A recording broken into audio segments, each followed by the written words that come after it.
నవీన్ చిన్నప్పటి నుండే చదువులో చాలా చురుగ్గా ఉండేవాడు. నవీన్ ఊర్లో నుంచి అతను ఒక్కడే ఎంబీబీఎస్ చేశాడు. అందుకే ఇప్పుడు ఎంఎస్ అంటే మాస్టర్స్ ఇన్ సర్జరీ చేయడానికి అతనికి ఒక రైల్వే హాస్పిటల్లో పనిచేయడానికి అవకాశం వచ్చింది. ఈరోజు రాత్రి నవీన్కి హాస్పిటల్లో మొదటి రాత్రి. ఎక్సైట్మెంట్, నర్వస్నెస్, ఇంకా సంతోషం, ఈ మూడిటిని అతను ఫీల్ అవుతున్నాడు. నవీన్తో వాళ్ళ సీనియర్ వివేక్ ఈ హాస్పిటల్ వార్డ్స్లోకి సీనియర్స్ లేకుండా లేదా సీనియర్ డాక్టర్ లేకుండా వెళ్ళకూడదు. నవీన్ కాస్త అయోమయంగా సీనియర్ని అడిగాడు, ఎందుకు? అప్పుడు సీనియర్, నేను చెప్పింది వింటే నీకే మంచిది అన్నాడు. ఆ రాత్రి సీనియర్స్తో బ్రీఫింగ్ చేసిన తర్వాత డిన్నర్ చేశాడు. తర్వాత నవీన్ తన రూంలోకి వెళ్ళి చదవటం మొదలుపెట్టాడు. అలా చదువుతూ చదువుతూ నిద్రలోకి జారుకున్నాడు.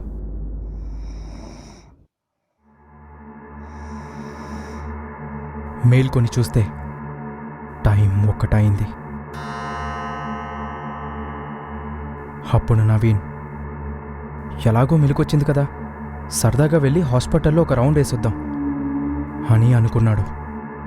అతని రూమ్ నుంచి బయటికి వచ్చాక అర్థమైంది డిసెంబర్ నెలలో ఎంత చలిగా ఉంటుంది అని. హాస్పిటల్ మొత్తం చూశాడు. సీనియర్స్ కానీ సీనియర్ డాక్టర్స్ కానీ కనిపించడం లేదు. రాత్రైతే ఆ హాస్పిటల్ శ్మశానంలా నిశ్శబ్దంగా ఉంటుంది అన్నట్టు.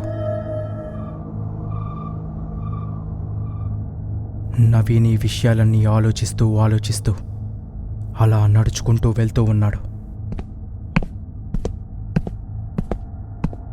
ఒకచోట ఆగి చూస్తే అతను ఐసీయూ ముందు నించుని ఉన్నాడు. జనరల్గా అయితే హాస్పిటల్స్లో రాత్రిపూట కూడా ఐసీయూలో లైట్స్ వెలుగుతుంటాయి, కానీ ఇక్కడ లైట్స్ ఆఫ్ చేసి ఉన్నాయి. నవీన్ లైట్స్ చెక్ చేయడం కోసం ఐసీయూలోకి వెళ్ళాడు.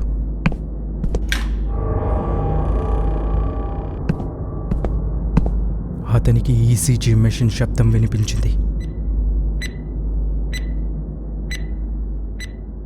అలాగే దాంతోపాటు వార్డులో పేషెంట్ల గురుకలు కూడా వినిపిస్తున్నాయి.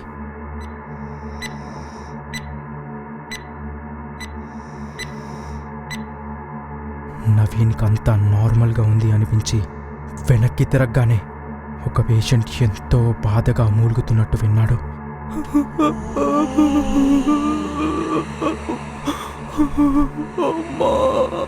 విన్న వెంటనే డాక్టర్ రూమ్ దగ్గరికి పరిగెత్తుకుంటూ వెళ్ళి ఒక డాక్టర్ని పిలుచుకువచ్చాడు. తీరా వచ్చి చూశాక ఐసీయూ లైట్లు ఆన్ చేసి ఉన్నాయి. అలాగే పేషెంట్లందరూ నిశ్శబ్దంగా పడుకొని ఉన్నారు. ఈ సిచ్యువేషన్ అంతా అర్థం చేసుకున్న డాక్టర్ నవీన్తో, మొదటి రాత్రి కదా నీకు ఈ హాస్పిటల్లో, అందుకే ఇలా అనిపిస్తుంది. నెక్స్ట్ టైం నుంచి జాగ్రత్తగా ఉండు. అలాగే ఎవరి తోడు లేకుండా నువ్వు వార్డ్స్లోకి వెళ్ళకు అన్నాడు. నవీన్ ఇంకా డాక్టర్ ఐసీయూ రూమ్ నుంచి బయటకొచ్చారు. డాక్టర్ తన రూంలోకి వెళ్ళిపోయాడు. కానీ నవీన్ మాత్రం ఆలోచిస్తూ ఉండిపోయాడు. తనతో ఏదైతే జరిగిందో అసలు అదేంటి అని. ఇదే విషయం దీర్ఘంగా ఆలోచిస్తున్న సమయంలో తన కళ్ళ ముందు నుంచే ఒక వ్యక్తి పరిగెత్తుకుంటూ జనరల్ వార్డులోకి వెళ్ళాడు. నవీన్ డాక్టర్ చెప్పిన మాటల్ని మర్చిపోయి ఆ జనరల్ వార్డులోకి వెళ్ళి చూస్తే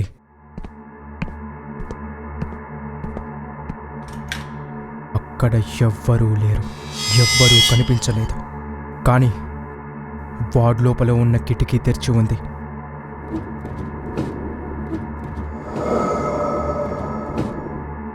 ఎవరైతే ఈ రూంలోకి వచ్చారో అతని ఈ కిటికీ నుంచే పారిపోయి ఉంటాడనుకొని నవీన్ ఆ కిటికీలో నుంచి తీక్షణంగా తొంగి చూస్తున్నాడు. అప్పుడు వెనుక నుండి నవీన్ని ఎవరో బలంగా తోశారు. అతను సగం కిటికీ బయట, మిగతా సగం రూమ్ లోపల ఉన్నాడు. తర్వాత మళ్ళీ ఎవరో లోపలికి లాగేశారు. వెనక్కి తిరిగి చూడగానే ఇందాక నవీన్ కలిసిన డాక్టర్ ఉన్నాడు.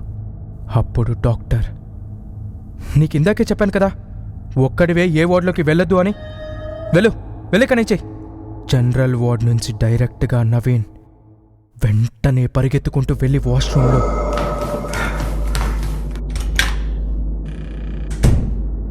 మొహం కడుక్కున్నాడు.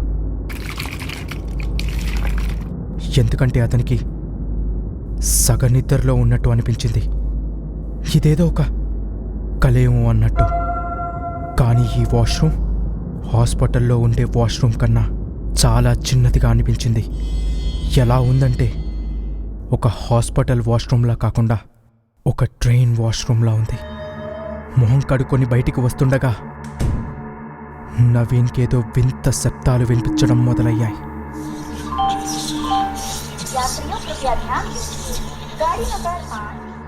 ఈ శబ్దాలన్నీ వాష్రూమ్ లోపల నుండి వస్తున్నాయి. అందుకని నవీన్ భయంగా తలుపును తెరిచాడు. ఇప్పుడు ఆ శబ్దాలు ఇంకా క్లియర్గా వినిపిస్తున్నాయి. మళ్ళీ వాష్రూమ్ లోపలికి వెళ్ళి చూశాడు. అక్కడ అసలు ఏమీ లేదు. ఒక వ్యక్తి గాని లేక ఒక మొబైల్ ఫోన్ కూడా లేదు. నవీన్కంతా ఇప్పుడిప్పుడే అర్థమవుతుంది ఎందుకని అతని సీనియర్స్ ఒంటరిగా ఏ వార్డులోకి వెళ్ళొద్దు అన్నారు అని.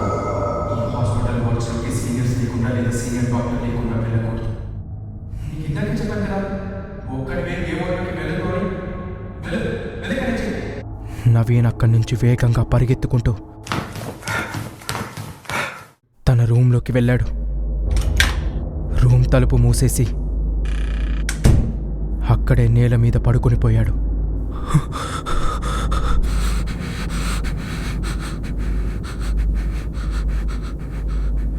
కాసేపు ఊపిరి పీల్చుకున్న తర్వాత తన బెడ్ మీద పడుకున్నాడు.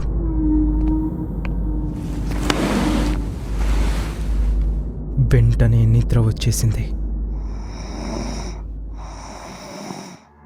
నవీన్ అలా పడుకునే ఉన్నాడు. కొద్దిసేపటి తర్వాత బెడ్ ఊగడం మొదలైంది. అదెలా ఊగుతుందంటే ట్రైన్లో ఉండే బర్త్ ఊగినట్టు.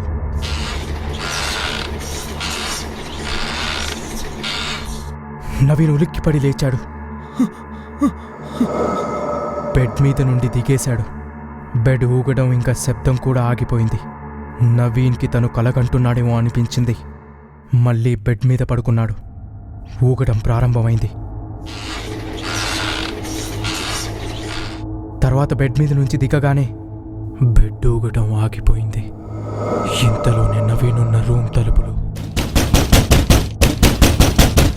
తలుపు తెరిచాడు. అతను ముందు తన రూమ్మేట్ నించొని ఉన్నాడు. ఎంతో ఆయాసపడుతూ, అరే నువ్వు ఫోన్ ఎందుకు లిఫ్ట్ చేయట్లేదు? ఎంతసేపటి నుంచి ట్రై చేస్తున్నాను తెలుసా?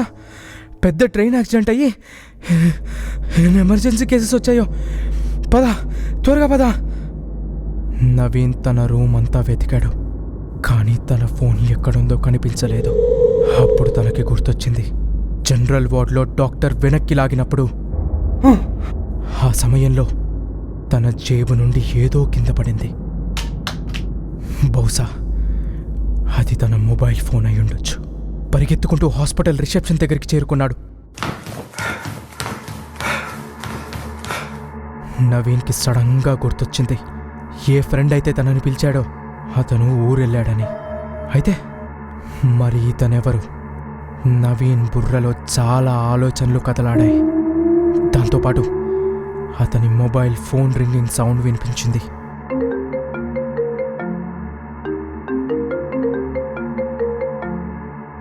అది కూడా జనరల్ వార్డ్ లోపలి నుంచి. నవీన్ ధైర్యం చేసుకొని తలుపు తెరిచాడు.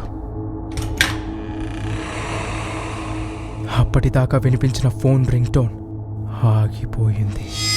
ఆ చీకట్లో ఫోన్ అతనికి కనిపించటం లేదు. ఈసారి జనరల్ వార్డ్ కిటికీ కూడా తెరిచి లేదు.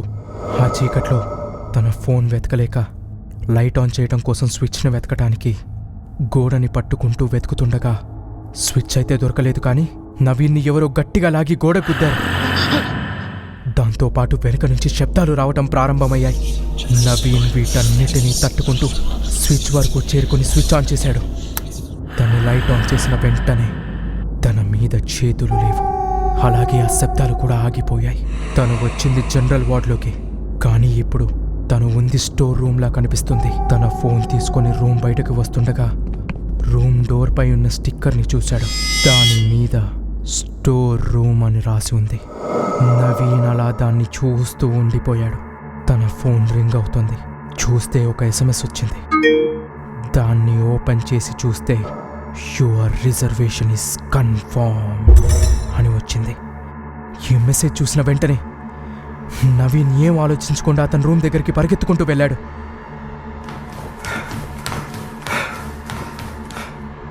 అక్కడ నవీన్ చూసింది నిజమా అబద్ధమా అని తేల్చుకోలేకపోతున్నాడు. ఏ ఫ్రెండ్ అయితే ఊరికెళ్ళాడో అతను రూమ్లో చదువుకుంటూ కనిపించాడు. నవీన్ అతన్ని చూడగానే భయపడుతూ అడిగాడు, నువ్వు ఊరెళ్ళావు కదా, ఎక్కడికి ఎలా వచ్చావు? రాకేష్ ఎంతో కోపంగా నవీన్ చూస్తూ, నేను ఎప్పుడైనా ఎక్కడికైనా వెళ్ళగలను, ఎందుకంటే 2 ఏళ్ల క్రితం నేను ట్రైన్ యాక్సిడెంట్లో చనిపోయాను. నేను ఇక్కడే ఆత్మగా తిరుగుతున్నాను. అందుకని నాకు ఏ రిజర్వేషన్తో అవసరం ఉండదు. ఇదంతా చెప్తూ రాకేష్ నవ్వటం మొదలుపెట్టాడు.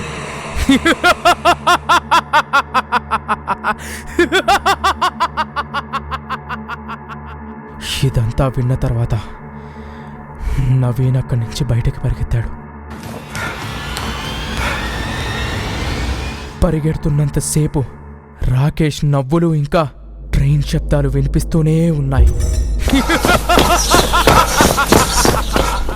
అలా పరిగెడుతూ ఒక రూమ్లోకి వెళ్ళి లోపల నుంచి గడిపెట్టాడు. కొద్దిసేపు అలాగే కూర్చుండిపోయాడు.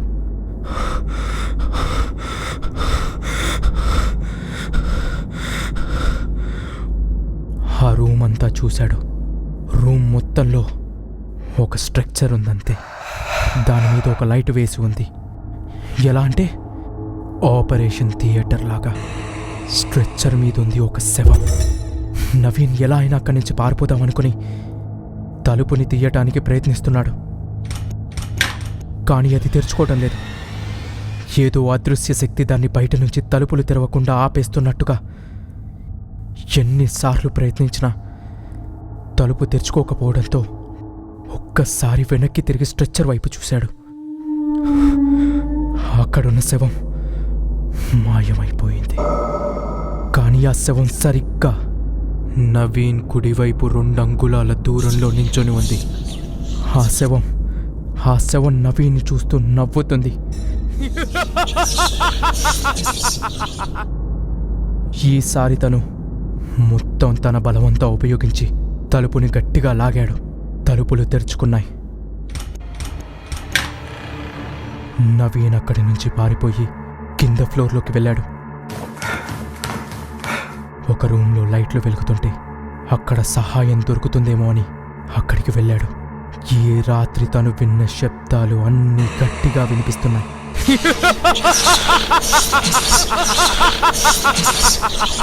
అక్కడి నుంచి పారిపోవడానికి నవీన్ అక్కడి నుంచి 2 అడుగులు వెనక్కి వేశాడు.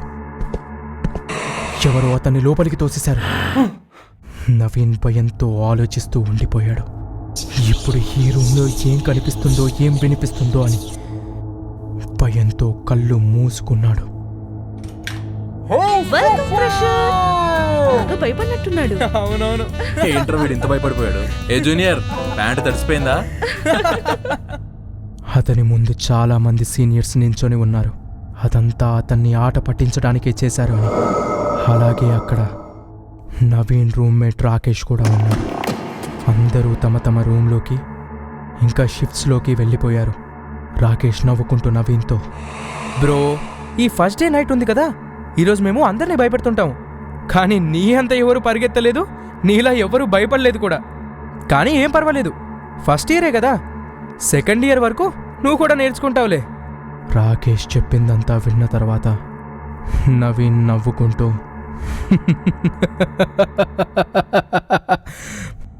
ఏ యాంగిల్ నుంచి చూసినా నేనే నీ సీనియర్ని.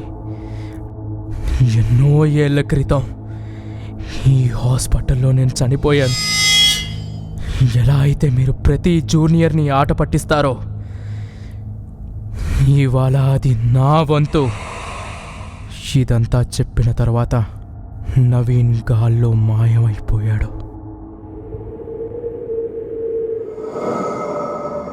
ఆ తర్వాత రోజు రాకేష్ జనరల్ వార్డులో స్పృహ తప్పి పడి కనిపించాడు.